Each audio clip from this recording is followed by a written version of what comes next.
This meeting is being recorded. Bonjour à toutes et à tous. Désolée pour ce petit contretemps technique que nous avons eu, ce qui fait qu'on démarre un petit peu en retard. Je me présente, je suis Virginie Dupro, chargée de prévention à la Caisse primaire d'assurance maladie. Merci à vous tous d'être présents pour ce webinaire aujourd'hui sur la thématique de la maladie de Parkinson. Donc, cette maladie est encore entourée de nombreuses idées reçues, hein. On sait que l'impact va bien au-delà des seuls symptômes moteurs. Comprendre les mécanismes de cette pathologie, le quotidien des patients, comment appréhender ça et par rapport à leurs proches. Donc, ce webinaire a pour objectif de vous apporter des éclairages théoriques sur cette maladie ainsi que pratiques pour pouvoir vivre au mieux au quotidien. Nous avons le plaisir d'accueillir aujourd'hui des spécialistes sur le sujet. Ils vont partager leurs connaissances et répondront à toutes vos questions. Donc, cette présentation qui va suivre va être animée par Madame Duval et Monsieur Villieu, qui sont kinésithérapeutes, Monsieur Patrick Cyr, qui est délégué départemental de France Parkinson, et le docteur Christophe Carrel, qui est neurologue au centre hospitalier d'Albi. Donc, pendant cette présentation, vos micros seront coupés, mais vous pouvez toutefois interagir avec nous par l'onglet Discussion, qui est une bulle de conversation du chat que vous avez en bas de votre écran. Nous répondrons à toutes vos questions à la suite des présentations. Comme tous les webinaires que nous réalisons, vous aurez dès demain sur la chaîne YouTube de l'assurance maladie du Tarn le replay de cette vidéo. Je vais maintenant laisser la parole aux intervenants et je vous dis à tout à l'heure. N'hésitez pas à poser toutes vos questions.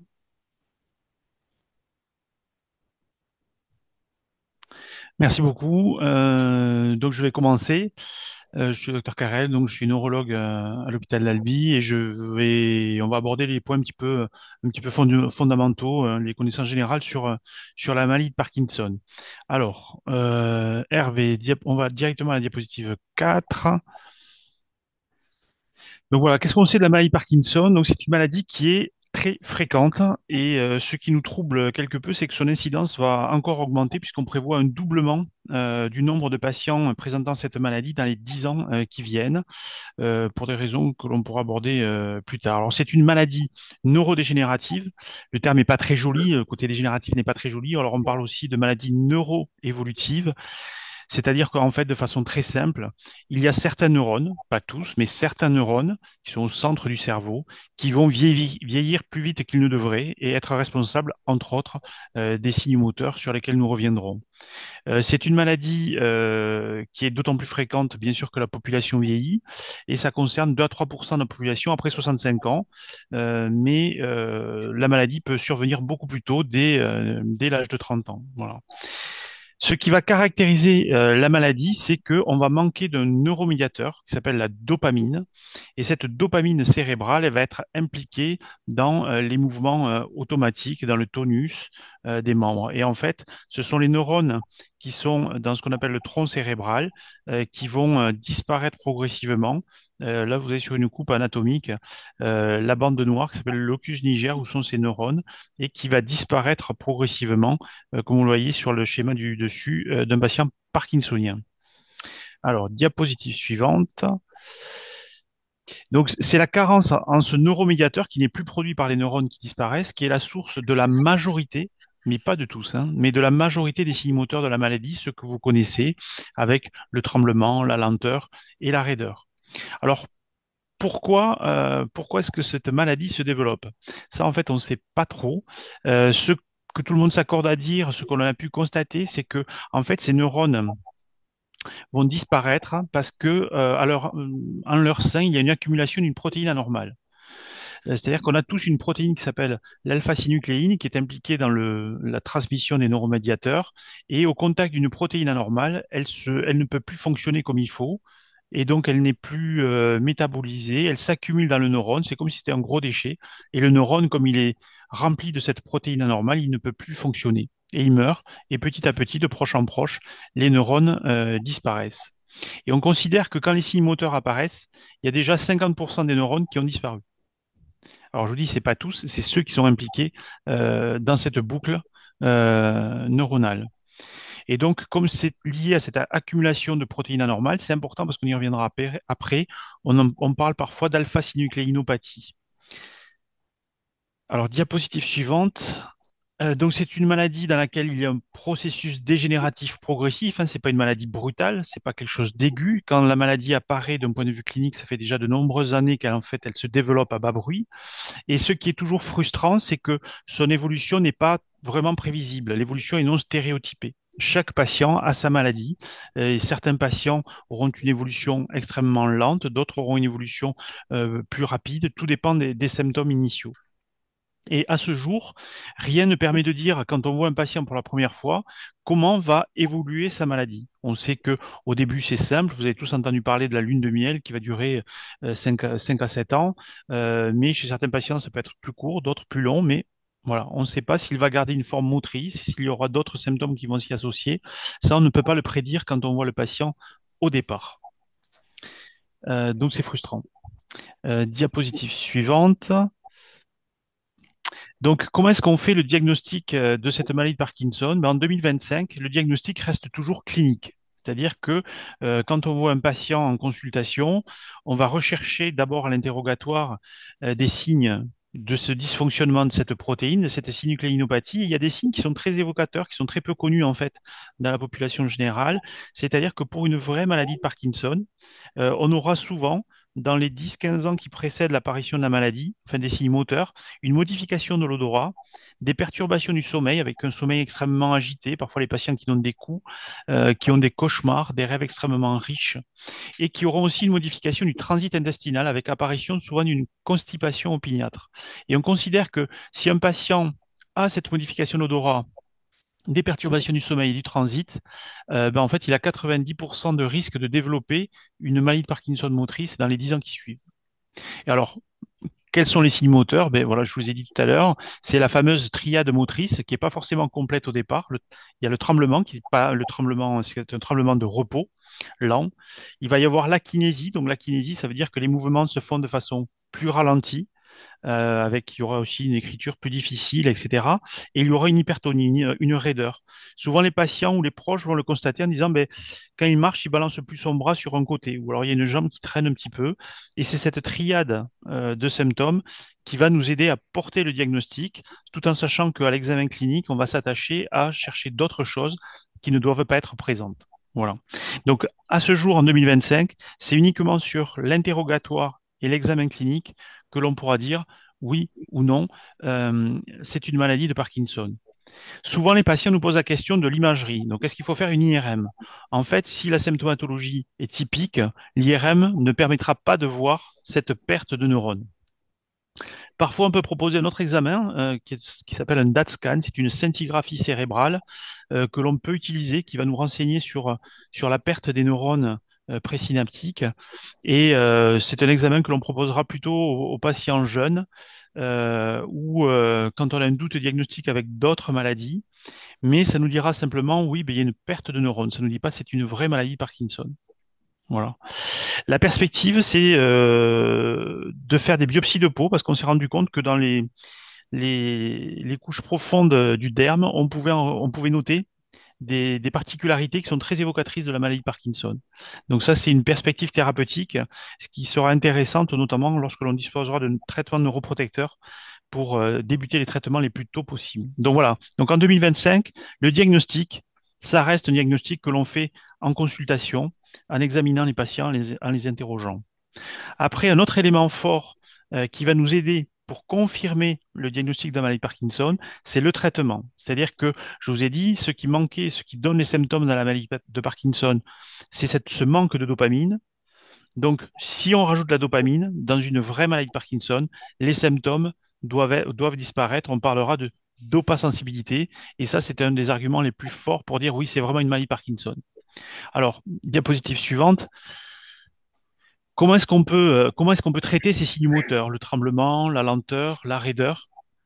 Mais en fait, pour l'instant, on est un peu bête, hein, c'est-à-dire qu'on manque de dopamine, donc on va rajouter de la dopamine et comme je dis parfois aux patients, on va faire les niveaux. S'il y a des symptômes, c'est qu'il y a un manque de dopamine, donc on va rajouter de la dopamine et pour ça, on a différents moyens. Donc on peut rajouter de la vraie dopamine, c'est le Modopar, le Cinémètre, ou alors on peut rajouter des médicaments de synthèse qui ressemblent à la dopamine, mais qui ne sont pas de la dopamine. On appelle ça des agonistes dopaminergiques. Ou alors, on peut aussi proposer en complément de baisser la dégradation de la dopamine. Parce que quand un neuromédiateur est libéré, il va agir, puis il est dégradé. Ces produits de dégradation sont recaptés par le neurone pour refabriquer de la dopamine. Et on s'est dit que si on freinait la dégradation de la dopamine, c'est comme s'il y avait plus de dopamine. Et donc, on peut donner aussi ce que l'on appelle des inhibiteurs enzymatiques pour augmenter la quantité de dopamine. Il y en a deux qu'on utilise. Il y a le Comtan et il y a la rasagiline, l'Azilect, que l'on utilise de façon courante. Alors, diapositive suivante. Si on rentre un petit peu dans les détails, le meilleur traitement, en fait, le traitement de référence, le gold standard, c'est la levodopa. Donc, on donne vraiment de la dopamine, donc on aura une efficacité manifeste qui est très rapide. On en a deux produits commerciaux, donc c'est le Modopar, le Cinémètre. Tous les deux maintenant sont génériqués puisqu'ils sont disponibles sur le marché depuis les années 70. Alors, c'est un traitement qui marche très bien. Le problème, c'est que jusqu'à présent, ces deux produits, ils ont une durée d'action courte. Donc, on est obligé de les donner en plusieurs prises. Et l'autre problème, c'est que quand on les donne, ils vont mettre trois quarts d'heure, une heure à être vraiment absorbés. Et donc, il peut y avoir voilà, un dérouillage lors de la prise du médicament. Et on est obligé de faire des prises multiples de manière à couvrir la journée. Et ce dont on s'est rendu compte, c'est que le fait de donner plusieurs fois des médicaments dans la journée pouvait à long terme, favoriser l'apparition de complications parce que le corps va devenir beaucoup plus sensible à la délivrance de dopa. Et quand on a trop de dopamine, on pourra avoir des mouvements anormaux involontaires, ce qu'on appelle les dyskinésies. Et à l'inverse, quand on va commencer à manquer de dopamine, on va pouvoir se rebloquer. Et on parlera de période off, d'akinésie, par exemple, de fin de dose. Donc cette pulsatilité de la délivrance de la levodopa nous pose problème, même si pendant très longtemps, pendant la fameuse lune de miel, ce traitement est un traitement de choix et très efficace. Alors, diapositive suivante. L'alternative à la levodopa, ce sont les agonistes dopaminergiques, dont on a reparlé un petit peu parce qu'il y a eu une actualité dessus ces derniers temps. Ce sont donc les agonistes, c'est le Réquip, le Neupro, le Cifrol, avec leur nom, leur dénomination commune à côté. Ces médicaments, ils sont intéressants parce que on peut les prendre une fois par jour.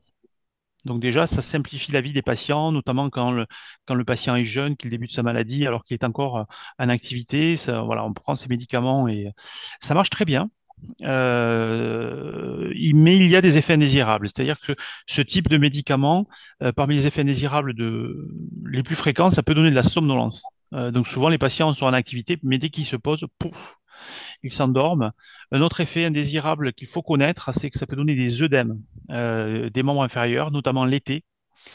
Et les effets indésirables plus rares, mais plus embêtants, ce sont les hallucinations. Alors, les hallucinations, il faut vraiment le dire au patient parce que si un patient parkinsonien se met à avoir des hallucinations visuelles, il faut lui dire que c'est le traitement. Donc, il faut qu'il soit prévenu parce qu'à ce moment-là, il suffit de baisser, voire d'arrêter le traitement pour que les hallucinations visuelles, ce sont souvent des hallucinations visuelles, disparaissent. Ça peut être, par exemple, ils ont l'impression qu'il y a quelqu'un à côté d'eux en permanence, ou alors qu'il y a quelqu'un à l'autre bout de la table alors qu'il n'y a personne, que quelqu'un passe devant la fenêtre alors qu'il n'y a personne. Ça peut être des choses comme ça, mais parfois ça peut être aussi plus inquiétant. Et enfin, le dernier effet indésirable qui est rare, mais qui est important par ses conséquences, c'est le trouble du contrôle des impulsions, où en fait les circuits de récompense sont perturbés par cette carence en dopamine et par ces médicaments-là, et donc les patients pourront avoir une exacerbation de la libido, donc avec une sexualité un peu, voilà, pas effrénée, mais en tout cas beaucoup plus importante, ce qui est gênant, voilà, pour le conjoint ou d'un point de vue sociétal. Mais il peut aussi y avoir des achats inconsidérés avec une compulsion de jeu, de dépenses, de collection. On a eu des patients qui achetaient plusieurs canapés, qui achetaient plusieurs voitures alors qu'ils n'avaient pas besoin. Voilà. Donc ça, il faut que le patient soit prévenu, mais aussi que son conjoint soit prévenu, parce que le patient ne le percevra pas comme gênant, forcément. Voilà. Donc, ce sont des très bons médicaments qui n'ont pas cette stimulation pulsatile de la dopamine, qui sont efficaces, mais attention, il y a des effets indésirables. Donc, il faut toujours en prévenir les patients pour dire si jamais ça arrive, on arrête. Et on peut très bien avoir des patients qui, pendant 7-8 ans, sont très bien soulagés par ces médicaments, et mais au bout de 8 ans, il faut les arrêter parce que les effets indésirables arrivent. Donc, il faut vraiment sensibiliser les gens à ça. Petit aparté sur le Mantadix, qui est un vieux médicament des années 60, qui est un agoniste dopaminergique et qu'on peut utiliser aussi pour atténuer les mouvements parasites. C'est pas très logique, mais chez certains patients, on continue à le proposer parce que c'est efficace pour atténuer les mouvements parasites, mais aussi c'est un médicament qui au départ était un antigrippal et qui peut diminuer la sensation de fatigue des patients. Voilà, diapositive suivante. Donc, toujours dans les traitements médicamenteux, ceux dont je vous parlais, donc les médicaments qui freinent la dégradation de la dopamine, ce sont plus des médicaments d'appoint. Donc, c'est l'Azilect, le Content, le Stalevo. Et voilà, ce sont des médicaments d'appoint que l'on peut utiliser pour augmenter la durée d'action des traitements. Voilà, là je vous ai présenté les traitements médicamenteux de base, mais on peut passer après à des traitements de seconde ligne, passer la lune de miel. Alors, diapositive suivante, ces traitements de seconde ligne, ce sont la chirurgie du Parkinson, qui correspond en fait à la pose d'électrodes au centre du cerveau, ce qu'on appelle la stimulation cérébrale profonde.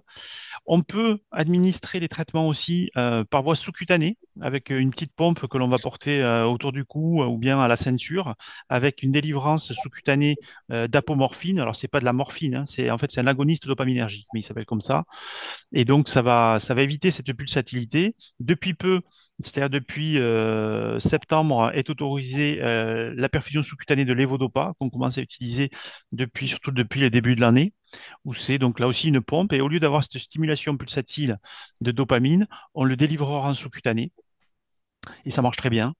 Et après, de façon enfin, je dirais plus anecdotique, ça peut être la perfusion intestinale continue de l'évodopa, où en fait on va faire un petit trou au niveau de la paroi abdominale avec une pompe et une tubulure qui va instiller directement dans le jéjunum de la lévodopa. Donc c'est un traitement qui marche très bien, les résultats sont très bons. On peut le faire même pour des patients très évolués dans la maladie. Mais c'est quand même un peu lourd parce que voilà, il y a une une chirurgie. C'est un geste de perforation de la paroi abdominale. Voilà. C'est un traitement qu'on fait pas souvent, mais pourtant qui a de bons résultats. Alors, diapositive suivante. Alors, qu'est-ce qui nous fera choisir tel ou tel traitement de second choix? Alors déjà, c'est un traitement que l'on n'envisage que quand ça devient trop difficile avec les comprimés par voie orale. Il y a des patients à qui ça n'arrivera jamais. C'est-à-dire qu'il y a des patients qui vont garder une forme motrice pure, ou même parfois avec des formes mixtes, c'est-à-dire avec des troubles cognitifs, mais qui n'auront jamais besoin de passer à des traitements de seconde ligne. Si toutefois on l'envisagera au bout de pas avant 5 ans. C'est quand le traitement devient trop compliqué, on passe à 5, 6 prises de médicaments oraux, ça devient un petit peu compliqué à gérer. On peut passer à la pompe ou à la chirurgie. Donc, en fait, à ce jour, il n'y a aucune étude scientifique qui nous permette de dire ce traitement est supérieur à l'autre. On ne peut pas dire que la chirurgie soit supérieure à la pompe, supérieure à la duodopa. On n'a pas d'études, il n'y a pas eu d'études comparatives. Et donc, ça va être vraiment en fonction des symptômes que l'on veut améliorer. Est-ce que ce sont les dyskinésies? Est-ce que ce sont les blocages? Euh, voilà, ou certains troubles posturaux. Donc, ça va être une discussion avec le patient de ce qui peut être réalisable. Alors, il faut savoir que la chirurgie, tous ces traitements-là de seconde ligne, ne modifient pas l'évolution de la maladie. C'est un traitement des symptômes toujours, hein. C'est-à-dire que on va faire ces traitements de seconde ligne, par exemple la chirurgie, ça n'empêchera pas la maladie d'évoluer. Ça permet simplement de simplifier la prise en charge thérapeutique, enfin simplifier entre guillemets. Voilà. Donc c'est une discussion à avoir avec les patients au cas par cas pour quel type de traitement envisager. Diapositive suivante. Donc jusqu'à présent, vous avez vu le traitement. Donc on a des traitements à proposer dans la maladie de Parkinson, mais en fait, on ne fait que traiter la conséquence de la maladie. On manque de dopamine, on rajoute de la dopamine sous différentes formes. Ce qui serait quand même beaucoup plus intéressant, c'est d'arriver vraiment à traiter ce qui se passe dans cette maladie. C'est-à-dire, je vous ai dit depuis le départ, il y a une protéine anormale, l'alpha-synucléine, qui s'agrège dans les neurones et qui ne peut plus être dégradée et qui les fait disparaître. Ce qui serait intéressant, ben, c'est de bloquer cette protéine pour qu'elle ne s'accumule plus dans les neurones et qu'ainsi on puisse bloquer l'évolution de la maladie de Parkinson. Et donc, il y a quelques perspectives là-dessus. Alors, on parle d'immunothérapie, c'est-à-dire qu'on va fabriquer des anticorps qu'on va donner en perfusion et qui vont très schématiquement capturer la protéine anormale et l'empêcher de s'accumuler dans les neurones. Diapositive suivante. Donc, il y a eu plusieurs études, il y en a eu deux, hein. Il y a l'étude de Spark et l'étude Pasadena, où on a pris des patients qui étaient en début de maladie, qui n'étaient pas encore traités, c'est-à-dire qu'ils ne ressentaient pas le besoin d'avoir un traitement par dopamine, et on leur a fait des perfusions tous les mois, en hôpital de jour, d'anticorps pour un groupe ou de placebo pour l'autre pendant un an. Alors d'abord, le point positif, c'est qu'on a montré que les patients avaient une très bonne tolérance du traitement. Et après, on a regardé au bout d'un an, et maintenant 2 ans, si les patients traités par l'anticorps avaient une maladie qui s'était ralentie ou qui n'évoluait pas. Alors la première étude, l'étude de Spark, elle a été arrêtée parce que les résultats étaient négatifs et que les patients ont eu des anticorps ou le placebo, en fait, il n'y avait pas de différence. L'étude Pasadena, en revanche, qui se poursuit, était plutôt encourageante puisqu'elle avait montré que les patients qui étaient traités par anticorps tous les mois, ben en fait, à un an, puis à 2 ans, ben en fait, ils avaient des signes moteurs qui étaient moins avancés. Donc, on avait vraiment l'impression d'avoir un impact sur l'évolution de la maladie. Alors, on n'a toujours pas les résultats définitifs, mais il y a des publications régulières sur des points d'étape de cette étude qui nous laisse entrevoir quand même de bonnes perspectives quant à ce traitement, et qui en plus est intuitivement intéressant. C'est-à-dire qu'on bloque vraiment la protéine qui est responsable, semble-t-il, de la maladie. Voilà, donc ça c'est en cours, il progresse. Diapositive suivante. Voilà, donc ça c'est pour les traitements. Donc l'immunothérapie, c'est vraiment la perspective dont on attend les résultats. Après, on s'est rendu compte également que l'activité physique, elle avait un effet bénéfique, que la rééducation physique, le maintien d'une activité physique avait un impact sur la qualité de vie des patients et sur l'amélioration des signes moteurs. On ne peut pas encore vraiment dire que la rééducation en soi freine l'évolution de la maladie, mais en tout cas, elle améliore le confort, la qualité de vie des patients, elle diminue les risques de chute, elle améliore les troubles cognitifs. Donc l'activité physique, mais Hervé et sa collègue y reviendront, c'est vraiment quelque chose qui est fondamental, qui est souvent proposé trop tard dans l'évolution de la maladie. Alors, c'est jamais trop tard, si vous voulez, mais en fait, il faudrait le proposer très tôt dès lors que le diagnostic est porté. Voilà. Et il y a encore des études en cours pour voir si vraiment cette activité physique, et on reviendra sur ces modalités, n'a pas un effet neuroprotecteur. C'est-à-dire que si on fait une activité physique plus soutenue, est-ce que les patients, effectivement, à un an, à 2 ans, sont moins sévères, entre guillemets, que s'ils ne l'avaient pas eu? Voilà. Donc là, je vous ai parlé surtout des troubles moteurs, mais je vais faire court, hein, je ne voudrais pas réduire la maladie de Parkinson à des troubles moteurs parce que, diapositive suivante, la liste des symptômes associés à la maladie de Parkinson est importante. On s'est rendu compte, et il y a plein d'études qui ont montré ça, que souvent les patients parkinsoniens avaient des douleurs. Ça pouvait être d'ailleurs une majoration de la perception de la douleur que la dopamine peut atténuer, mais il y a souvent une symptomatologie anxieuse et même de la tristesse de l'humeur, des dépressions qui peuvent être liées à ces carences en dopamine et qui vont réagir à l'ajustement des taux de dopamine et pas forcément à la prescription d'antidépresseurs. Mais il y a aussi une somnolence parfois excessive, ce dont je vous parlais, donc le trouble du contrôle des impulsions. Il peut y avoir une hypersalivation, parfois des hallucinations dans l'évolution de la maladie, pas forcément liées au traitement dans certains cas. Il y a une modification de l'odorat et puis il va y avoir des signes axiaux, des troubles de la marche, où les patients, par exemple, vont avoir les pieds qui collent au sol. Euh, et ça, c'est peu sensible à la dopamine. Il peut y avoir des troubles dermatologiques avec la dermite séborrhéique, c'est-à-dire il y a une petite desquamation sur les sillons, sur les sourcils, sur les cheveux, qui est liée à l'hyperséborrhée, donc une hypersécrétion de sébum. Et ça aussi, ça peut être gênant parce que ça gratte, ça desquame, ça peut, voilà. Il peut y avoir des difficultés à l'articuler, donc là aussi, il peut y avoir une prise en charge en orthophonie qui est licite, des modifications posturales avec des patients qui s'inclinent vers l'avant, et aussi, dans certains cas, pas dans tous, mais il peut y avoir des troubles cognitifs qui peuvent aller de simples difficultés de maintien de l'attention jusqu'à parfois des formes plus sévères, presque de pseudo-démence, quoi. Voilà. Donc, la maladie de Parkinson, c'est une maladie fréquente dont l'incidence augmente, dont le traitement est largement incomplet parce qu'on va se cantonner beaucoup aux troubles moteurs. Et on a quand même quelques pistes thérapeutiques pour vraiment traiter le primo mauvaise de la maladie. Mais on y reviendra après lors des questions si vous voulez. Je cède la parole à Hervé. Merci. Eh bien, bonjour à tous. Et donc, on va se présenter. Nathalie Duval et moi, donc Hervé Villieu. On est kinésithérapeute au séquestre dans un cabinet libéral. On exerce donc depuis des années et depuis des années, on s'intéresse à la prise en charge des malades atteints de maladie de Parkinson, de patients atteints de maladie de Parkinson.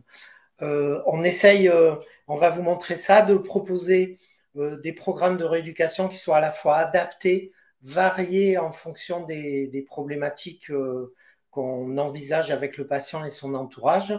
Et donc, généralement, on part du constat de l'évolution en différentes phases, phase 1, phase 2, phase 3, comme Christophe l'a évoqué, de la maladie de Parkinson.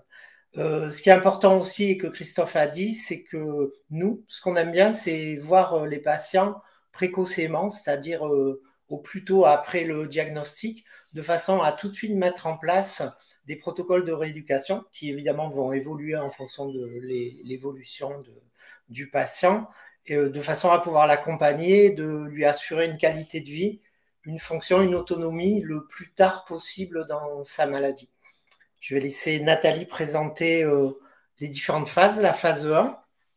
Donc, bonjour. La phase 1, donc, c'est le tout début de la maladie. En fait, c'est vraiment juste après le diagnostic, où en fait, donc, comme le docteur Carrel l'a dit tout à l'heure, on la surnomme la lune de miel. Elle peut durer jusqu'à maximum 10 ans, mais effectivement à une durée variable selon les patients. En général, les patients ont déjà des troubles, mais qui se perçoivent peu de l'extérieur. Donc, il n'y a pas encore de tremblement, de gros troubles moteurs. Et le patient peut même arriver à encore travailler, malgré donc effectivement le diagnostic déjà posé de la maladie de Parkinson. Les traitements sont en général efficaces à ce stade de la maladie, puisque il arrive encore à ne pas avoir trop de prise de médicaments dans la journée et des doses assez faibles en étant bien régulées. Et donc, en général, quand la rééducation est prescrite, c'est intéressant de le commencer dès le début. On estime, nous, que la rééducation est le traitement non médicamenteux, mais moteur déjà à mettre en place pour le patient. Là, je fais la deuxième phase. Oui. Oui. Donc, la deuxième phase, donc au-delà de ces maximum 10 ans, elle est plus longue et elle peut durer jusqu'à à peu près une vingtaine d'années. Tout dépend évidemment l'âge de diagnostic initial de la maladie chez le patient. Alors là, par contre, c'est une phase qui est un peu plus compliquée, qui commence à se percevoir à l'extérieur. Donc, on a des fluctuations d'état. Il peut y avoir des troubles moteurs qui se mettent en place, hein, par moments des troubles plus psychologiques, le sommeil, etc. On a, comme l'a dit le docteur Carrel tout à l'heure, on a une akinésie de fin de dose de médicaments. Donc là, c'est important que les médicaments soient bien pris à l'heure par le patient. Et donc, effectivement, là, ça peut avoir un impact social déjà pour lui. On a ce qu'on appelle les effets on-off ou phase on-off, c'est-à-dire qu'on peut avoir on a une discordance entre la commande volontaire, donc neurologique, et le mouvement lui-même. Donc là, on a des blocages moteurs qui se voient. Et puis, on commence à avoir des troubles posturaux. Le patient commence à avoir de grosses douleurs, hein, des déformations au niveau rachidien surtout, les membres supérieurs qui sont beaucoup moins souples, la cage thoracique. Enfin là, il y a vraiment des incidences qui commencent à être plus gênantes pour le patient. Et on a aussi à ce moment-là les dyskinésies, qui sont en fait des mouvements pas forcément coordonnés justement avec la commande volontaire du patient. C'est bon. La dernière phase du coup de cette maladie pour nous en rééducation, qui est la phase la plus compliquée évidemment pour le patient, puisque là la maladie est installée, les traitements en général ont évolué, et donc à ce moment-là, en général le traitement médicamenteux devient un peu moins efficace, hein, ou alors il faut qu'il y ait beaucoup plus de prises. Il y a des changements, donc comme vous l'expliquait le docteur Carrel tout à l'heure, de substances médicamenteuses. Donc il faut aussi adapter, voir si c'est efficace, pas efficace. Donc là, on a une grosse akinésie, on a des mouvements qui sont très ralentis et qui sont par moments très douloureux aussi pour le patient. On a ce qui s'installe aussi, et donc c'est là où l'impact physique commence à se faire sentir très très sérieusement pour le patient, puisqu'on a jusqu'à une mimique faciale très appauvrie. On appelle ça le poker face, c'est-à-dire que le patient a le visage comme figé. Donc là, pour lui, évidemment, c'est beaucoup plus impactant socialement. On a donc une déformation qu'on appelle en triple flexion, c'est-à-dire qu'en général, les membres supérieurs sont bloqués en flexion, le patient est en général penché vers l'avant et a les membres inférieurs qui ont du mal à être droits, donc qui restent en flexion. Au niveau moteur, le patient marche du coup à petits pas, donc il a du mal à faire des pas de longueur normale, donc encore moins des grands pas. Il a donc, comme vous l'évoquez le docteur Carrel tout à l'heure, un blocage qu'on appelle le freezing, donc c'est-à-dire que d'un coup d'un seul, il a comme les pieds collés au sol, donc il a des risques de chute, du coup forcément dû à ça, qui sont largement majorés. Et il a, quand il sort souvent de ce freezing, mais pas que, l'emballement du pas, c'est-à-dire que le patient, comme s'il venait de trébucher, mais bien sûr sans trébucher, et donc a des comme ça, des emballements du pas. Il a du mal à garder un tempo de marche. Donc, du coup, il peut marcher vite, puis doucement, alors toujours à petits pas, mais souvent c'est quand même doucement. Pour lui, quand il marche vite, il a l'impression que c'est rapide, mais en général, on a du mal à garder une rapidité de mouvement, quel qu'il soit. On a des patients qui chutent en général, on appelle ça en statue, c'est-à-dire qu'il n'y a plus de réflexe parachute. Donc, mettre les mains, regarder, essayer de ne pas tomber contre certains bords qui peuvent en plus augmenter les risques de blessures, évidemment. On a un patient qui souvent, du coup, est en rétropulsion, c'est-à-dire qu'il part vers l'arrière et ce phénomène est majoré par la peur de la chute, donc il est beaucoup plus souvent assis et donc ça augmente encore ce phénomène de rétropulsion.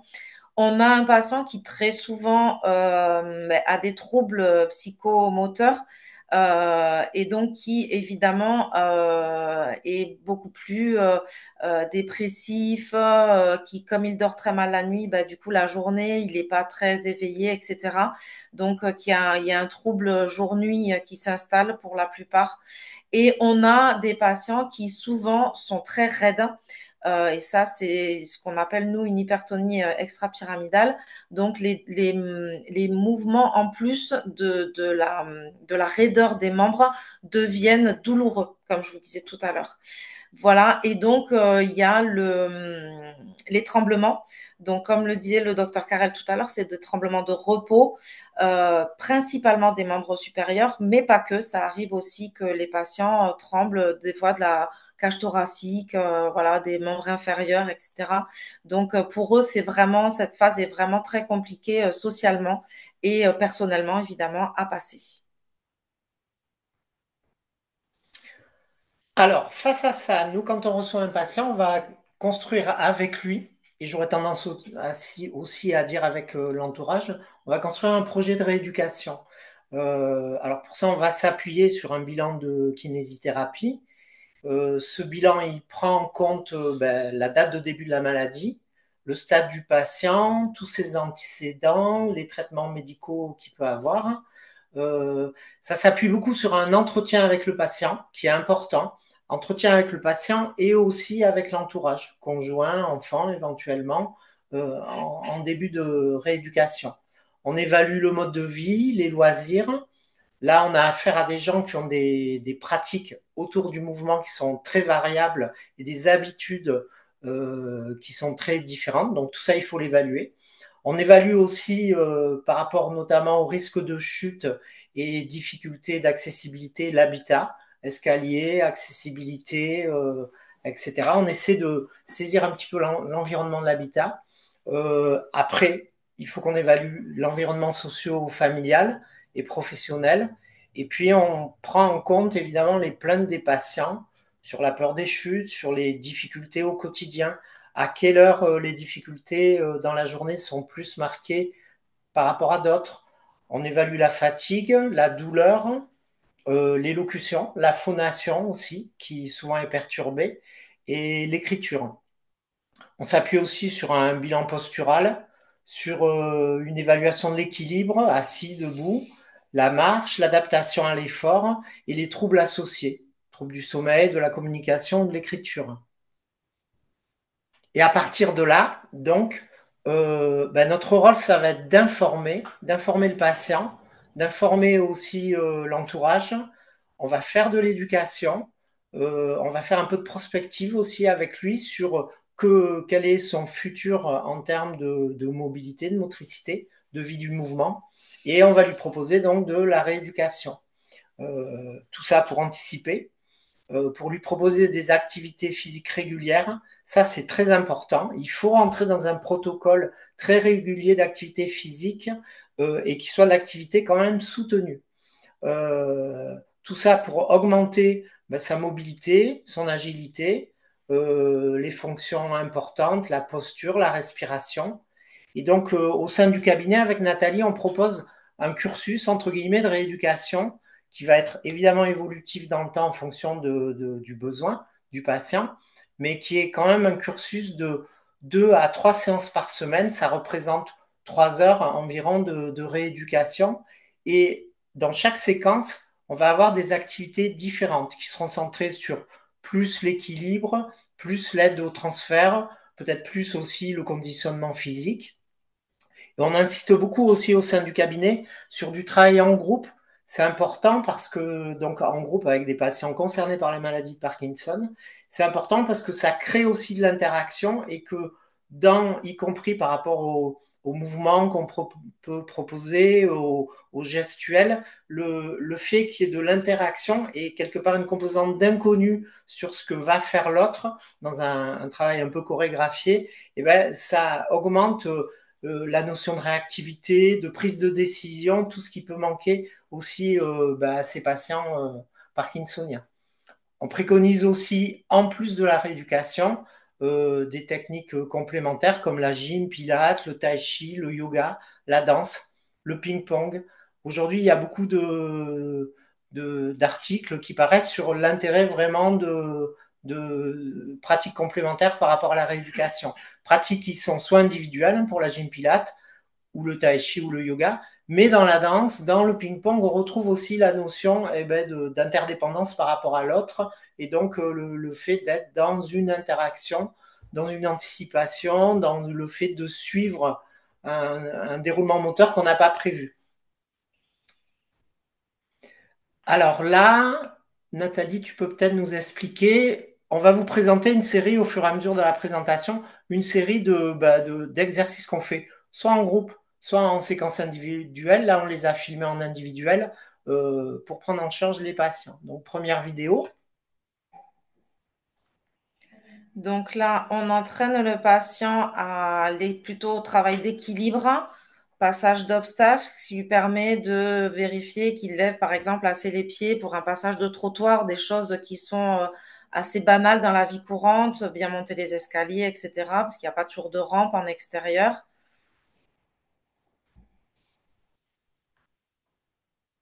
Autre exercice. Alors là, donc, j'étais sur la photo. Les photos de gauche, donc haut et bas, c'est pour montrer l'intérêt d'avoir vraiment un déroulement d'une séquence motrice qui soit coordonnée, c'est-à-dire là, en l'occurrence, pour le passage de la position assise à la position debout, eh ben, on va demander au patient de se pencher vers l'avant, de translater son centre de gravité vers l'avant avant que de pousser. Ça va servir notamment à prévenir le réflexe de rétropulsion qui fait que on pousse sur les jambes avant de se pencher en avant et que du coup, on bascule en arrière. Et là, on risque de tomber soit sur la chaise, soit parfois à côté. Ça, on va l'entraîner. Sur nos séquences de rééducation, on insiste beaucoup sur la répétition des gestes et on préconise aussi le faire à la maison. L'exercice de droite, c'est un exercice qui sert donc à travailler sur la posture en extension. Donc là, on a mis un ballon dans le dos derrière, je ne sais pas si vous le voyez bien. Et donc, on demande de l'ouverture, là, avec un système de poulies et de poignées, en travaillant sur la respiration pour maintenir aussi la fonction et les amplitudes respiratoires. Phase 2. Phase 2. Donc, du coup, comme je vous expliquais tout à l'heure, la motricité volontaire est très perturbée chez les patients parkinsoniens. En phase 2, il est très important de beaucoup plus la solliciter, puisqu'en phase 1, encore une fois, elle n'est pas très perturbée, cette motricité volontaire. Donc, ça veut dire clairement, quand je commande un mouvement, quand mon cerveau commande un mouvement à mon corps doit l'exécuter comme je l'ai commandé. Et donc, du coup, il faut s'appliquer à vraiment terminer les mouvements et les mouvements qu'on a commandés. Voilà, donc du coup, ça veut dire que dans un premier temps, il faut que le patient sache exactement ce qu'il veut faire. Ça veut dire si je dois tendre mon bras, il faut que je pose l'intention de bouger mon bras. Ensuite, il faut qu'il y ait, alors on s'aide souvent sur le contrôle visuel aussi, que le patient se concentre donc à bien faire le mouvement. Alors, on part d'abord sur un mouvement, donc sur une activité monotage, donc sur un mouvement après l'autre, et ensuite on essaye de coordonner tous ces mouvements pour essayer effectivement de faire de l'activité pluritâche. Donc, pour les patients parkinsoniens, on s'attache beaucoup à décomposer les gestes complexes en séquence, comme vous expliquez tout à l'heure, Hervé, par exemple, pour le simple lever d'une chaise, où on le décortique en d'abord se pencher en avant et ensuite pousser sur les jambes, etc. Donc, on décompose, faire demi-tour, voilà, tous ces gestes simples du quotidien qui vont être fortement perturbés après, encore plus perturbés, donc sont décomposés et donc le patient doit les répéter. Ça paraît idiot de faire plusieurs fois des demi-tours, mais en fait, en le décomposant et en le répétant, le patient l'enregistre et son schéma moteur, entre guillemets, enregistre le séquençage du mouvement. On s'attache aussi particulièrement en phase 2, puisque c'est à partir de là que ça commence à être perturbé, à travailler donc avec un rythme, comme je vous disais tout à l'heure, le tempo de marche, donc faire des choses rythmées, gymniques, et on s'attache surtout à ce que le patient garde sa condition physique, puisqu'après, effectivement, la condition physique va se dégrader avec la maladie. Donc, on fait un peu aussi de renforcement musculaire, gainage, adapté et à l'âge et évidemment au patient. Le patient, donc, du coup, travaille sur le tapis de marche, fait du vélo, du coup, ce qui lui permet aussi de garder une certaine endurance à l'effort qu'il va avoir tendance à perdre, vélo elliptique, etc. Voilà. On propose plusieurs activités, toujours dans le même objectif de garder le rythme et la condition physique. Je fais. Oui. Donc la troisième phase, du coup, en troisième phase, où là, comme je vous disais tout à l'heure, le patient commence à avoir de sérieuses dégradations physiques et motrices. Et ben là, on fait tout pour qu'il conserve son autonomie, qu'il soit le moins douloureux possible et donc le plus confortable. Et on prévient des gros problèmes liés aux chutes et, encore une fois, à l'évolution de la maladie. Donc là, on propose des exercices plus fonctionnels. Normalement, il est censé avoir plus enregistré donc les séquençages et tout ça. Donc, on fait moins du technique, on fait beaucoup plus du fonctionnel. Et les exercices sont très liés en fait à son quotidien. C'est-à-dire si c'est un patient qui a l'habitude d'aller randonner, marcher, faire du jardin, faire du vélo, etc., on va essayer de se rapprocher en fait de sa vie à lui, en fait, de son quotidien. On travaille aussi les retournements et les transferts Donc, assis, debout, debout, assis aussi, pour pas qu'il se jette dû à la rétropulsion, qu'il s'assoit trop brutalement au risque de tomber avec la chaise, des fois. Les retournements, parce qu'en fait, les mouvements deviennent difficiles. Retournements qui serviront aussi après, peut-être pour les relever au sol, donc c'est important aussi. Et donc, les transferts, je disais, assis, debout, debout, assis, couché, assis et assis, couché. Voilà. On veille aussi à maintenir la posture pour éviter, donc comme je vous disais tout à l'heure, les déformations en triple flexion qui ça sont liées à la pathologie, donc qui donnent de grosses douleurs rachidiennes, plutôt cervicales, lombaires, et on facilite tout ce qui est mouvement, donc la facilitation motrice. Dû à sa déformation aussi, le problème respiratoire peuvent apparaître. Et donc, du coup, on fait de la rééducation respiratoire, pas à proprement parler, pas de kiné respiratoire des obstructifs. Par contre, on s'attache à ce que la cage thoracique reste mobile le plus longtemps possible.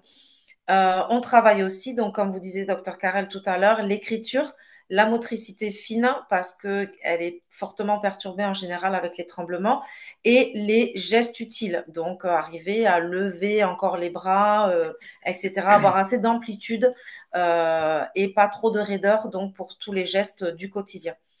On travaille aussi en gymnastique faciale, puisque comme on vous a expliqué tout à l'heure, il y a l'enraidissement du faciès. Et donc, du coup, pour éviter ce poker face, on travaille les mimiques et on envoie aussi le patient travailler en orthophonie quand il y a besoin, puisque, comme on vous disait tout à l'heure, toutes ces fonctions finissent par se dégrader en troisième phase de la maladie. Alors, quelques exemples d'exercices. Premier exemple ici. Donc, on travaille sur le passage de la position allongée à la position en quadrupédie. On est sur l'entretien de tous les gestes de la vie quotidienne. L'intérêt de ça, c'est aussi l'éducation à quand je suis tombé, comment je fais pour me redresser. Un deuxième exemple, alors là, ça va être un exemple où on utilise des codes couleurs, entre guillemets, pour aider le patient à se retrouver dans son déroulement de la marche physiologique par rapport au fait que quand j'avance l'épaule droite, j'avance la jambe gauche et inversement. Et souvent, les patients sont perdus, c'est ce qu'on appelle la perte du pas pelvien. Et là, ben, on essaye de trouver des petits trucs qui les aident. On leur fait répéter un peu des mantras, orange, jaune, etc., pour revenir vers un pas physiologique. Là aussi, on fait beaucoup de répétitions. Et là, on a vu aussi le passage donc physiologique de la position assise à la position debout et inversement.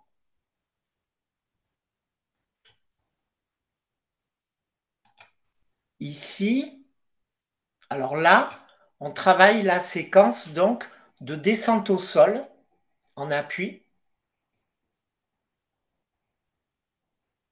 et de remontée. Et là aussi, dans notre travail de groupe, c'est des choses qu'on répète beaucoup tout au long de la séquence. On fait plusieurs séquences pendant la séance pour répéter ce geste-là, qui est un geste qui a une fonction d'utilisation des muscles et du positionnement postural en général, et aussi qui sert dans la vie quotidienne le jour où on est confronté à la chute. Il y a aussi quelque chose d'intéressant là, c'est d'éduquer aussi l'entourage là-dessus. Donc on peut intervenir là-dessus. Là,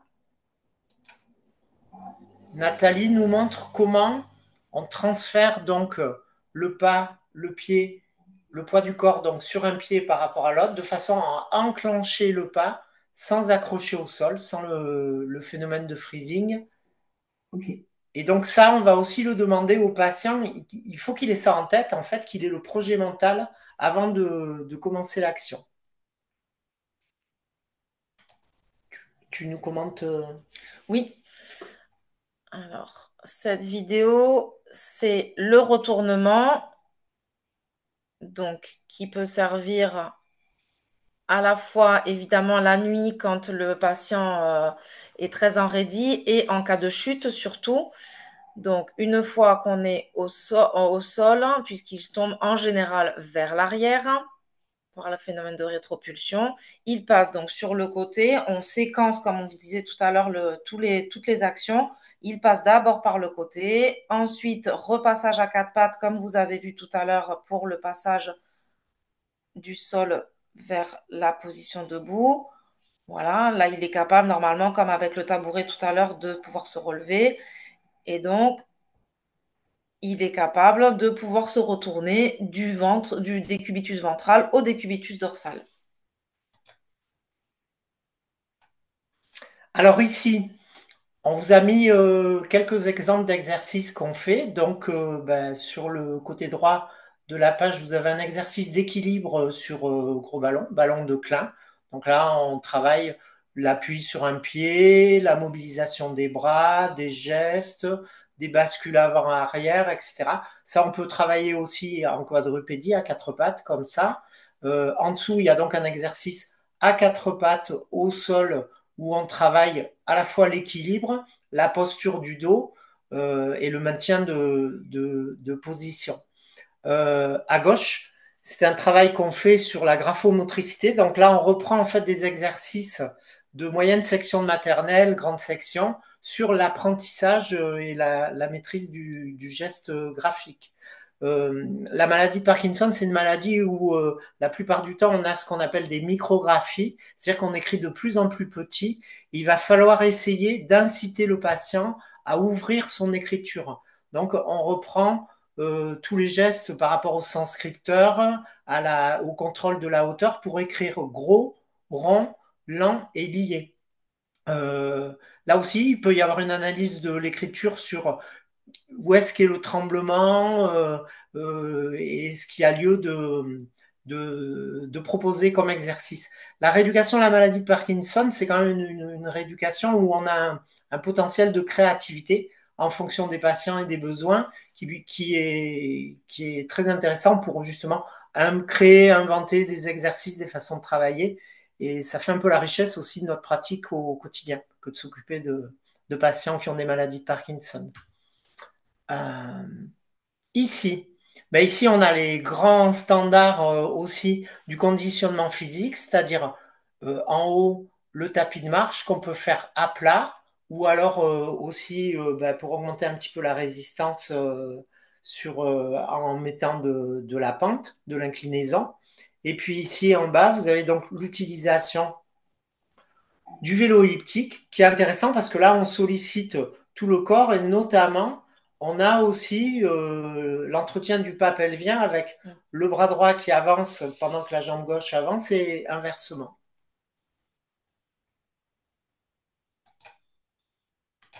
Diapo suivante, voilà. Alors là, c'est une petite gym des exercices à faire à la maison de mimique faciale, de grimace. Les patients aiment bien ce temps-là aussi. C'est rigolo quand on le fait en groupe. Et donc, on propose de stimuler les différents muscles de l'expression. Voilà, pour conclure, donc. Donc, en conclusion, comme on vous disait tout à l'heure, la kinésithérapie est importante dans le traitement de la maladie de Parkinson et notamment le traitement moteur de la maladie de Parkinson, mais pas que, puisqu'on intervient sur d'autres domaines. Mais du coup, bien sûr, on a besoin d'intervenir en pluridisciplinaire puisqu'il n'y a pas que la kiné ou que le neurologue en fait en traitement. Et donc, le mieux, c'est d'accompagner les patients, déjà, de les accompagner, pas de leur imposer une rééducation, et de manière plutôt précoce par rapport au diagnostic, régulière, ça c'est très important pour eux, pour l'entretien, l'enregistrement des bons mouvements, etc., pour que quand ils sont en phase 3, ce soit déjà bien intégré en fait dans leur schéma moteur. Et évidemment, on est obligé de les accompagner en fonction de l'évolution et de leur pathologie et de leur évolution d'âge notamment. Donc, du coup, on est obligé de s'adapter et d'évoluer avec eux. Voilà. Donc, merci. Et on va laisser la place à Patrick qui va nous présenter l'association France Parkinson. Merci, bonjour à tous. Donc, je me présente, Patrick Cyr, je suis le délégué départemental pour le Tarn depuis 6 ans. Alors, France Parkinson, elle a été créée en 1984, il y a 41 ans, par des malades pour des malades. Elle est reconnue d'utilité publique, elle a l'agrément pour représenter les usagers et elle a aussi un agrément de formation. Donc, le siège de l'association est à Paris, dans le 13e arrondissement. Et elle est représentée actuellement dans 83 départements, dont le Tarn, bien sûr. Alors, France Parkinson, c'est à Paris 25 salariés, il y a 650 bénévoles et nous sommes environ 11 000 adhérents. Voilà pour l'association en elle-même. La diapo suivante, s'il te plaît. Alors, les missions de l'association. Donc, première mission, c'est soutenir. Tu passes à la diapo, s'il te plaît. Donc, soutenir donc, les activités pour les malades, les proches et les aidants. Donc, le comité 81 propose des réunions mensuelles avec des thèmes, bien sûr, en rapport à la maladie, sur les antennes d'Albi et de Castres. Nous proposons des activités physiques adaptées, vous l'avez entendu depuis le début, c'est très important. Donc, il y a du tai chi, du qigong, du tennis de table. Nous proposons aussi des séances de sophrologie, d'orthophonie. Hervé en a parlé aussi, c'est très important. Donc, tout ça, c'est pour nos adhérents. Ensuite, il y a une ligne d'écoute qui est ouverte du lundi au vendredi au 07 66 50 90 15. Vous la retrouverez en fin de diaporama. Les moments conviviaux sont très importants parce qu'ils nous permettent de créer, de recréer un lien social. Dans nos réunions, il y a toujours un échange à la fin de la réunion avec une collation et des échanges entre malades et entre aidants. Et en plus, nous organisons 2 fois par an un repas au restaurant. Diapositive suivante. Donc là, nous allons informer. Donc pour informer, bon, ben, nos adhérents, on commence par nos adhérents, bien sûr, c'est des mails. Un mail le lundi dont les informations proviennent du siège et un mail le mercredi dont les informations proviennent du comité 81. Et tous nos adhérents reçoivent 1 fois par mois un courrier récapitulatif de toutes les activités, toutes les informations du mois en cours. Pour le grand public, nous tenons des stands lors d'événements de santé publique. Nous allons dans les forums, nous participons à des conférences, à un webinaire, et je vous en remercie. On propose aussi, bien sûr, de la documentation sur la maladie de Parkinson. Au niveau des professionnels, depuis 6 ans que je suis délégué au département, on a mis en place une démarche pour qu'ils puissent savoir qu'on existe. Donc, on essaye de communiquer auprès d'eux pour leur dire, n'hésitez pas, envoyez-nous des malades qui sont perdus. On essayera, nous, notre objectif, ce sera donc de les soutenir, de les informer. Donc, n'hésitez pas à nous les envoyer. Voilà pour l'information. S'il te plaît, on va passer à mobiliser. Donc, au niveau de l'action de la santé publique sur le département, il faut savoir que France Parkinson, étant donc représentant des usagers, le comité 81 siège en tant que représentant du collège 2 au DAC 81. Il est aussi présent à la commission des usagers de la clinique Claude Bernard. Au niveau de la santé, au niveau national, ben, France Parkinson s'est associé à d'autres associations du secteur, bien sûr, afin d'avoir plus d'impact au niveau des pouvoirs publics pour pouvoir représenter nos adhérents. Il s'assure que la feuille de route nationale des maladies neurodégénératives, ou neuroévolutives maintenant, ne délaisse pas les malades aidants de Parkinson. Voilà. Au niveau des dons et de la recherche, il faut savoir que l'association ne bénéficie pas de financement public et 80% de ses ressources proviennent de dons et de legs. Pour la recherche, ça fait 3 ans que France Parkinson a mis en place un événement qui s'appelle Parlons Recherche. Alors cet événement, il est itinérant. L'an dernier, au mois d'octobre, il était à Toulouse. C'est un événement qui met en relation les spécialistes, des neurologues, des psychologues, sur la maladie de Parkinson et le grand public. C'est sous forme de webinaire et c'est très bien perçu par les adhérents et le grand public. En 2024, France Parkinson a soutenu 22 projets en sciences médicales, cliniques et fondamentales. Donc chaque année, environ entre 1,5 et 2 millions d'euros est consacré en moyenne par l'association à la recherche. Diapositive suivante, s'il te plaît. Vas-y, tu déroules. Donc, ce sont des témoignages. Je vous laisse quelques instants pour lire, mais ce que je peux, moi, ce que j'ai retenu là-dessus, c'est que on a Fabrice qui dit qu'il n'y a pas que les médicaments. Donc, ça reprend exactement ce qu'on a essayé de vous présenter aujourd'hui avec Christophe, avec Hervé et moi. C'est qu'effectivement, ce que moi j'explique à mes adhérents et aux malades que je viens voir, c'est que le médicament, c'est un tout.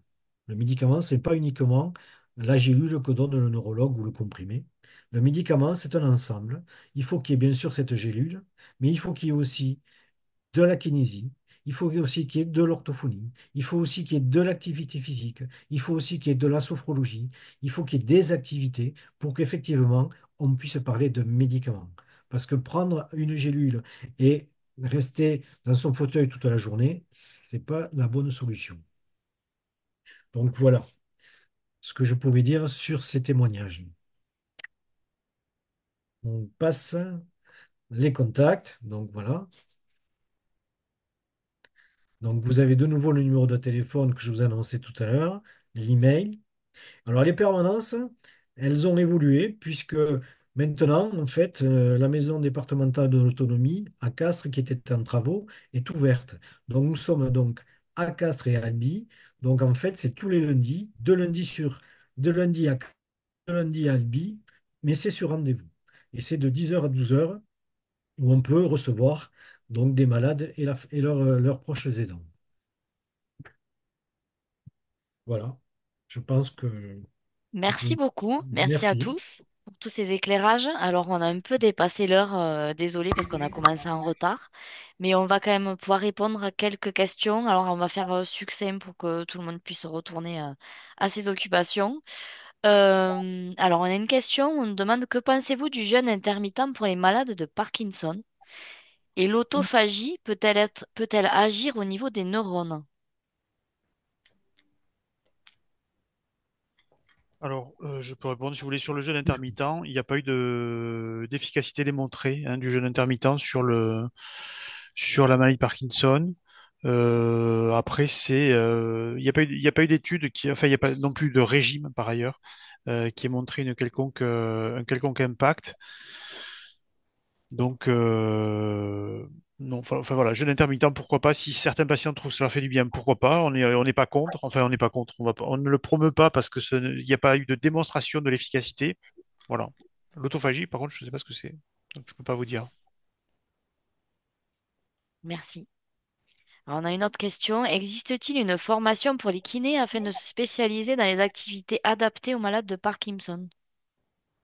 Alors oui, alors déjà, dans le cursus des études, on est quand même informé et préparé à prendre en charge des patients. Et après, au cours de notre carrière et du temps qui passe, on a des formations plus spécifiques dédiées à la maladie de Parkinson. Généralement, c'est des stages de 2, 3 jours. Et puis après, on est en relation avec des structures comme le Centre Expert Parkinson à Toulouse, donc on se forme régulièrement.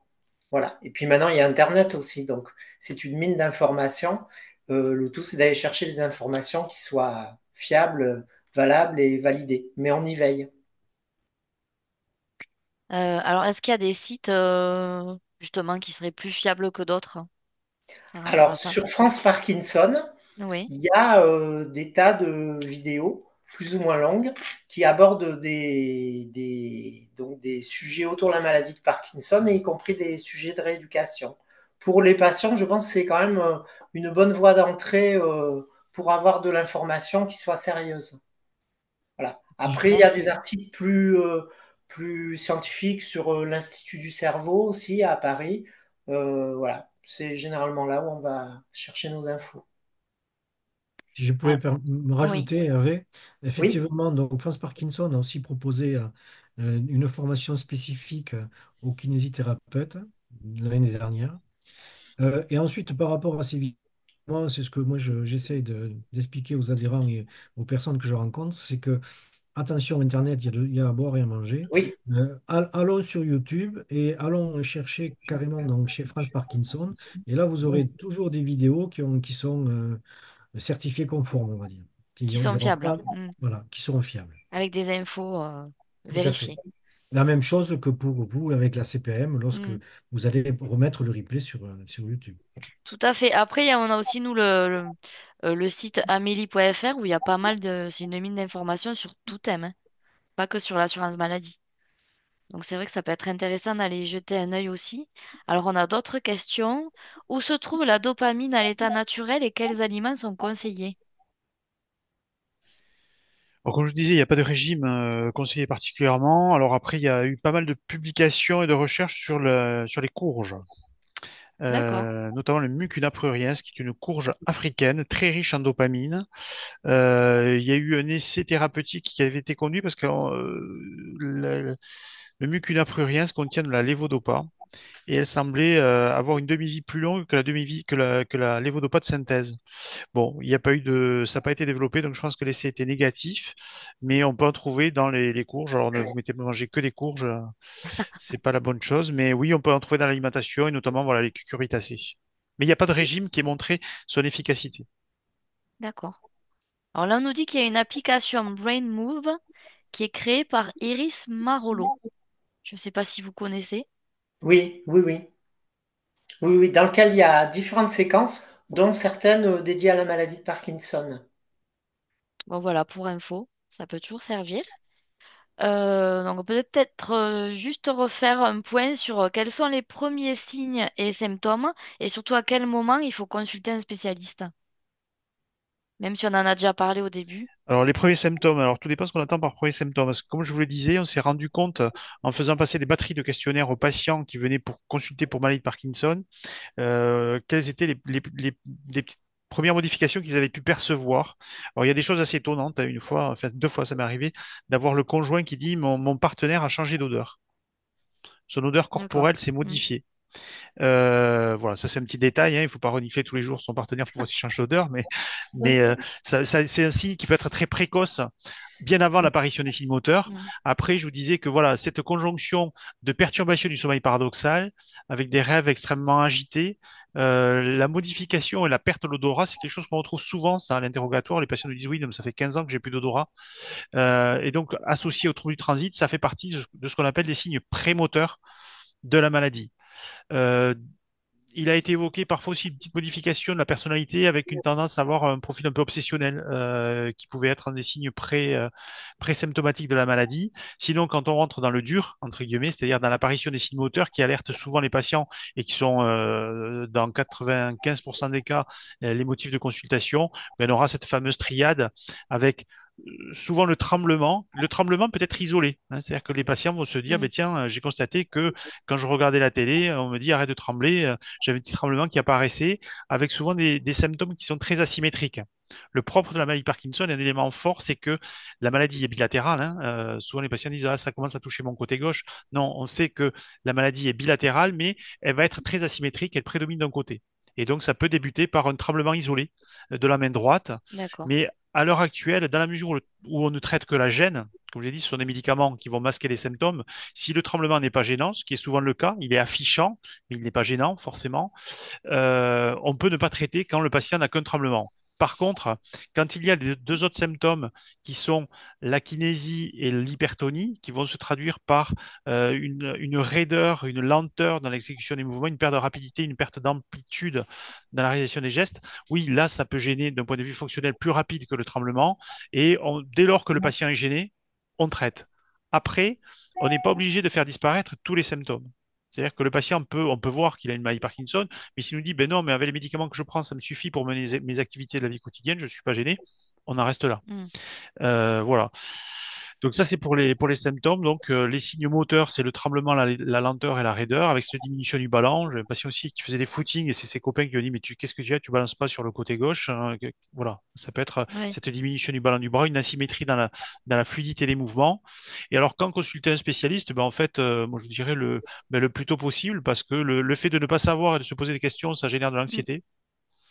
Et ne serait-ce que pour mettre un nom, mais pas, je vous dis, pas forcément pour traiter. Simplement, on dit, ben oui, votre tremblement, oui, c'est un tremblement parkinsonien, ça nous gêne pas, on se revoit dans 6 mois ou dans un an. Alors déjà, alors, quand on voit, quand on annonce un diagnostic, quand on dit oui, je pense que vous avez une maladie de Parkinson, on ne dit pas ciao, on se revoit dans 6 mois. Généralement, on va dire bon, mais voilà, je pense que vous avez cette maladie-là, parce que si, parce que ça.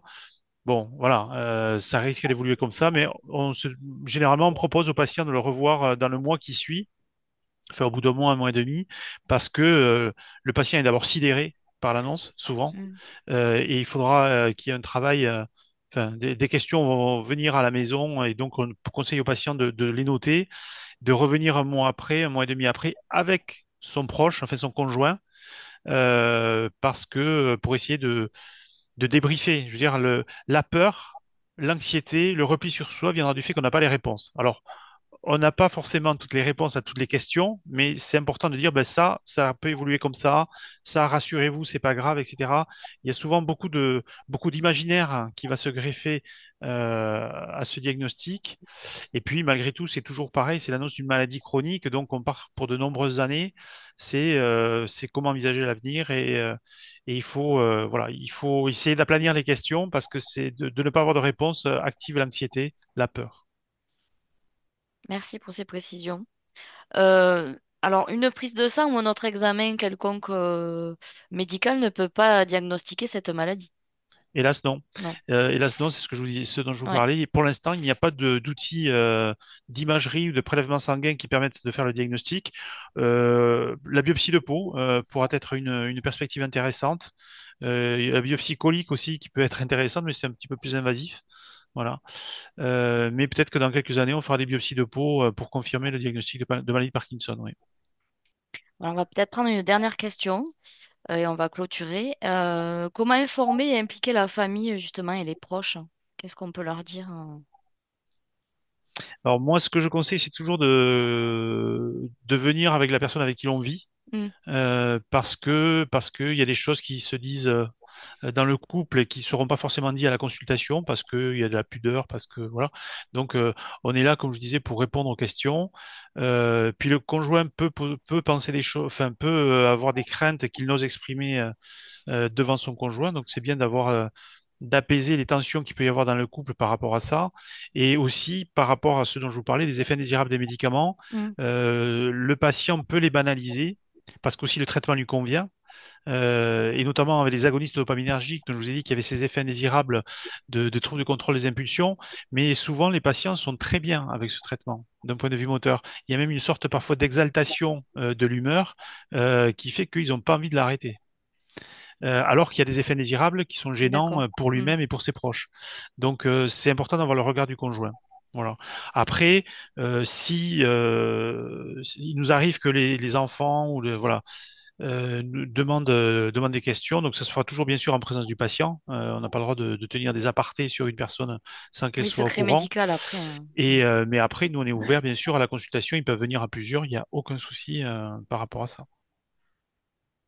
Est-ce que quelqu'un d'autre a quelque chose à ajouter sur Ben, par ça? rapport à ça, je dirais que nous, en kinésithérapie, on voit évidemment le patient, mais souvent on voit aussi les conjoints qui accompagnent, soit au début du traitement, soit des fois à l'occasion de chaque séance, et que c'est toujours aussi un moment où on peut discuter avec le patient et avec le conjoint, ou des fois la famille, sur au quotidien ce qui peut se passer, qui peut dérailler, entre guillemets, et on est capable quand même de dire, ben, ça, c'est dans l'ordre de la maladie, ça, c'est normal, ça, c'est un signe qui devient inquiétant et donc il faut renvoyer vers le médecin neurologue. Et on a ce quotidien-là tout au long de la rééducation où il y a vraiment des temps d'échange aussi. Et aussi les temps d'échange entre patients qui sont importants, un peu comme le disait Patrick par rapport aux réunions au sein de France Parkinson. Donc c'est toute cette chaîne-là autour du patient qui est importante. Donc, c'est la communication avec le patient, l'entourage et entre les soignants et aussi les associations. Voilà. Justement, en tant qu'association, Mm. effectivement, nous impliquons les familles. Nous proposons à l'aidant une formation gratuite sur 6 séances, dirigée par une neuropsychologue et moi-même. Et donc, ce sont des séances qui permettent donc à l'aidant de connaître la maladie et d'essayer de faire des bonnes choses vis-à-vis de de l'aider. Parce que souvent, en voulant faire bien, il fait mal. Donc, on est là, on est là pour les informer et pour les former. Et une dernière chose aussi qui est très importante que je propose lorsque je vais rencontrer les malades et les familles, c'est on a une bande dessinée qui est faite pour les enfants, pour qu'ils soient sensibilisés à la maladie de Parkinson de son grand-père ou de sa grand-mère. Et c'est vrai que cette petite bande dessinée est très utile aux familles. Voilà, Et comment on merci. peut l'obtenir, cette bande dessinée? Alors, la bande dessinée, elle s'appelle Deep Papa et elle est à commander au siège à Paris. D'accord. Par le site, du Par le coup, site enfin, de France Parkinson que vous avez sur Internet. est-ce qu'on peut le télécharger Non, Non, non, c'est d'accord. payant, c'est une dizaine d'euros. Ok. La vidéo. Bon, mais est-ce Voilà. que vous avez autre chose à ajouter ou alors on va clôturer? Non, c'est Non. bon. Non. Ben, merci beaucoup à tous. J'espère que nous Merci à avons vous. pu Et répondre merci Merci à vous, oui. à toutes les interrogations des personnes qui nous ont suivis. Donc, je Merci vous à vous. rappelle que ce webinaire sera en replay à partir de demain sur la chaîne YouTube de l'Assurance Maladie du Tarn. N'hésitez pas, si vous êtes intéressé par nos webinaires, à vous abonner. Comme ça, vous aurez les infos chaque fois qu'il y aura une nouveauté qui sera mise en ligne. Sur le site Amélie aussi, rubrique actualité, vous avez le programme des futurs webinaires. On en a un prochain d'ailleurs le 8 avril sur la maternité, ça s'appelle J'attends un enfant, en collaboration avec les sages-femmes à la PMI et la CAF. À la fin de ce webinaire, quand vous allez fermer votre Zoom, vous allez recevoir un court questionnaire de satisfaction. Donc, merci de le compléter, de le renvoyer. Ça nous permet de savoir eh bien, ce que vous avez pensé, s'il y a des suggestions, des nouveaux thèmes que vous aimeriez voir abordés pour de futurs webinaires, hein. Et puis, il me reste plus qu'à vous souhaiter une bonne journée et prenez bien soin de vous. Merci, au revoir. Merci, au revoir. Au revoir. Au Merci à vous. revoir.